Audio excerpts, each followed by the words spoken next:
अगर आप बहुत दिनों से मार्केट में एग्रीकल्चर लैंड ढूंढ रहे हो तो आज का ये वीडियो आपके लिए बहुत ही इम्पॉर्टेंट है जो आपको और भी ज़्यादा क्लैरिटी देगा in terms of agriculture land buy करने के क्या क्या बेनिफिट्स है।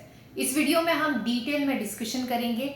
लोकेशन चॉइस किस तरह से करना है, अगर आपको उसके ऊपर फार्म हाउस बनाना है तो आपने क्या चीज़ें देखनी चाहिए, अगर उसको रेंटल पर्सपेक्टिव से एग्रीकल्चर लैंड को यूज़ करना है तो उसमें क्या बेनिफिट है, और सबसे important tax benefit agro income पे क्या आता है। ये सारी चीजें आज के वीडियो में कवर होने जा रही है, तो ये वीडियो एंड तक जरूर देखिएगा। हाय, मेरा नाम रेशमा हाजीते है। मैं रियल एस्टेट में सेकंड होम इन्वेस्टमेंट एक्सपर्ट हूँ। पिछले 16 साल में मैंने 1600 से भी अधिक लोगों का लैंड लेने का सपना पूरा किया है। तो 4 बेनिफिट जो आपको मिलते हैं अगर आप एग्रीकल्चर लैंड लेते हो तो सबसे पहला बेनिफिट है लैंड एप्रिसिएशन। यानी समझो आपके पास आज 50 लाख रुपए है, आपके हाथ में वो रेडी पैसे हैं, ना कि वो लोन पे अवेलेबल है।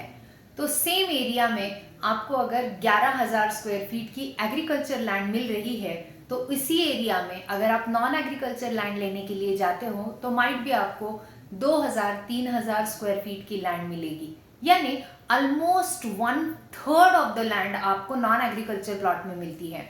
तो आप जब भी एग्रीकल्चर लैंड लेने के लिए जाते हो और अगर आपके हाथ में पैसे रेडी है तो it's always right decision to buy agriculture land in that area, क्योंकि आपको लैंड एरिया उतना ज्यादा मिलता है। जितना बड़ा लैंड एरिया उतना ज्यादा एप्रिसिएशन, ये आपको पता होगा। अभी लैंड लेते वक्त आपने क्या इंपॉर्टेंट चीजें देखनी चाहिए जो बेसिस पे एप्रिसिएशन लिंक हो सकता है। सबसे पहली बात तो ये एग्रीकल्चर लैंड है, फिर भी आपने देखना चाहिए कि आजू बाजू कौन से गवर्नमेंट के प्रोजेक्ट आ रहे हैं, वो बेसिस पे यहाँ पे अप्रिसिएशन हो सकता है। फॉर एग्जाम्पल मेट्रो है, एयरपोर्ट है, रोड है, रेलवे है, ये सबके क्या क्या एक्सपांशन प्लान है, या आपको डेवलपमेंट प्लान या regional plan of the city से पता चलता है, वो देखना जरूरी है। Second important thing, buying right, ये बहुत इंपॉर्टेंट आता है। यानी आपका प्राइस पॉइंट आपको क्या मिल रहा है, मार्केट रेट क्या चल रहा है, मार्केट में कितने रुपए से लोग ले रहे हैं, और आपको क्या रेट बेनिफिट मिल रहा है। अगर आपको एंट्री पॉइंट बाइंग रेट ही राइट मिलता है तो ऑटोमेटिकली लैंड अप्रिसिएशन उतना ही ज्यादा हाई होता है। And third important thing is about land appreciation, जिससे लिंक होता है वो है आपके लैंड का जोन कौन सा है। आप एग्रीकल्चर लैंड बाय करते हो तो ऑब्वियसली एग्रीकल्चर जोन होता है, बट एग्रीकल्चर में भी और भी सारे सब जोनिंग होते हैं। For example hill top hill slope zone, afforestation zone, ऐसे अलग अलग जोन्स आते हैं डिपेंड ऑन आप कहाँ पे लैंड ले रहे हो। तो उसका सब जोनिंग भी देखना उतना ही इंपॉर्टेंट है, क्योंकि सब जोनिंग के हिसाब से वहां पे कंस्ट्रक्शन के लिए सर्टन रिस्ट्रिक्शंस आती है और उस हिसाब से लैंड का रेट भी डिफर होता है। एग्जाम्पल के तौर पे लेते हैं, मुल्शी एरिया में प्रोमिनेंटली दो जोन आते हैं एग्रीकल्चर लैंड पे। एक है hill top hill slope zone और दूसरा है एफॉरेस्टेशन जोन। एफॉरेस्टेशन जोन पे आप थोड़ी बहुत जमीन के ऊपर फार्म हाउस बना सकते हो, कुछ छोटी चीजें बना सकते हो, but hill top hill slope zone पे आप कुछ भी टेक्निकली नहीं कर सकते हो। तो ऑटोमेटिकली अगर आप एफॉरेस्टेशन की जमीन ले रहे हो तो थोड़ी बहुत महंगी पड़ेगी, बट वो ले लो क्योंकि उस पर ज्यादा एप्रिसिएशन मिलेगा। ये 3 डिसीजन है जो आपने लैंड एक्विजिशन अप्रिसिएशन पॉइंट से करना है तो ध्यान में रखना चाहिए। सबसे पहला आपका लोकेशन क्या आता है, सेकेंडली वहां पे क्या क्या गवर्नमेंट प्रोजेक्ट्स आने वाले हैं, एंड थर्डली आपके प्लॉट का लैंड का जोन क्या है। ये हो गया पहला बेनिफिट जो है land appreciation. Second benefit of agriculture plot buying, self use.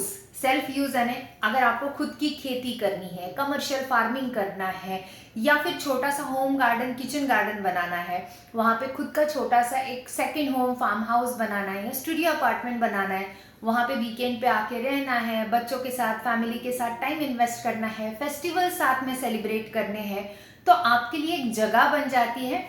This becomes your happy memory space, जहां पे आप खुद यूटिलाइज कर रहे हो इस जमीन को।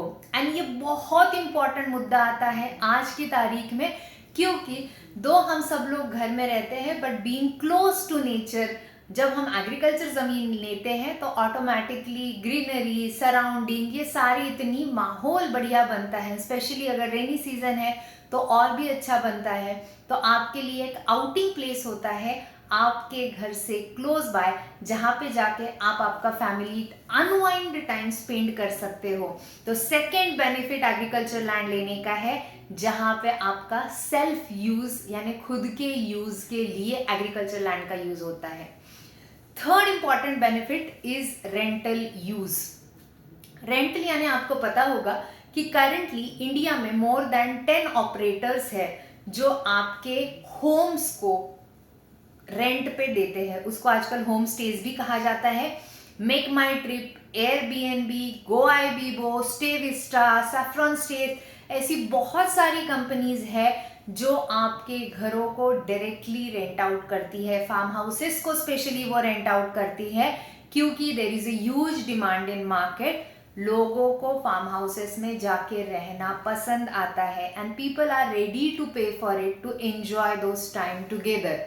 सो ऑब्वियसली जब आप खुद नहीं यूज कर रहे हो तब आप वो प्रॉपर्टी रेंट पे भी चढ़ा सकते हो। इस पे रेंट कितना आता है, क्या आता है, किस तरह का रेंटल इनकम मिल सकता है, ये सारी चीज़ें विद रिस्पेक्ट टू हमारी मुल्शी लोनावला प्रोजेक्ट से रिलेटेड मैंने इसी चैनल पे डिस्क्लोज की है।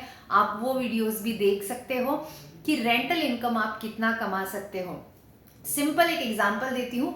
आपने लैंड ली है 50 लाख की, उसके ऊपर आपने एकदम बेसिक फार्म हाउस बनाया है, अराउंड एक 31 लाख रुपीज इन्वेस्ट करके 80 लाख का आपका इन्वेस्टमेंट रेंज है। आपका सबका खर्चा जाके अगर आपको पूरे साल में 30% ऑक्यूपेंसी भी मिलता है एंड अगर वहां पे अराउंड आपको 5 से 6 हज़ार रुपया पर नाइट स्टे का भी रेंटल मिल रहा है तो भी आपका 4% पर एनम नेट प्रॉफिट निकलता है। That's how rental income also works. Agriculture land लेने से पहली बात हमने कही लैंड एप्रिसिएशन मिलता है। सेकेंड बात हमने कही कि आपको डायरेक्ट बेनिफिट होता है आपके खुद के यूज के लिए है। थर्ड जहां पे आपको रेंटल इनकम मिलता है। एंड फोर्थ इंपॉर्टेंट पॉइंट, बहुत सारे लोग इसको यूज भी बहुत अच्छे तरीके से करते हैं, वो है टैक्स बेनिफिट। क्योंकि एग्रीकल्चर लैंड फार्मिंग करने से जो भी प्रोड्यूस निकलता है ये टैक्स फ्री होता है। तो ऑटोमेटिकली आप जो भी उस जमीन से कमाते हो वो सारा आपका टैक्स फ्री इनकम है।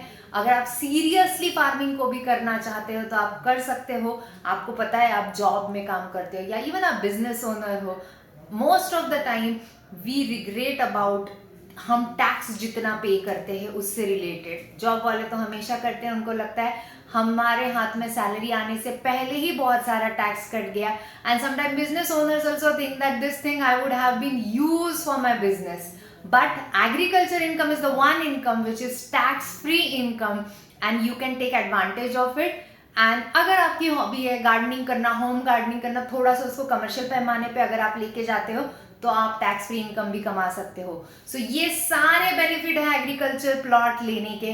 अगर आप पुणे के आसपास एग्रीकल्चर लैंड देख रहे हो for your farm house from rental angle या फिर खुद का कमर्शियल फार्मिंग करने के लिए, तो हम आपको मदद कर सकते हैं। इस चैनल को सब्सक्राइब कीजिए ताकि आपको हमारे इसी तरह के नए वीडियोस मिलते रहे। Do keep in touch, send us your comments। अगर आपके कुछ सवाल है तो do post it, I'll post the videos as the answers। Thank you so much।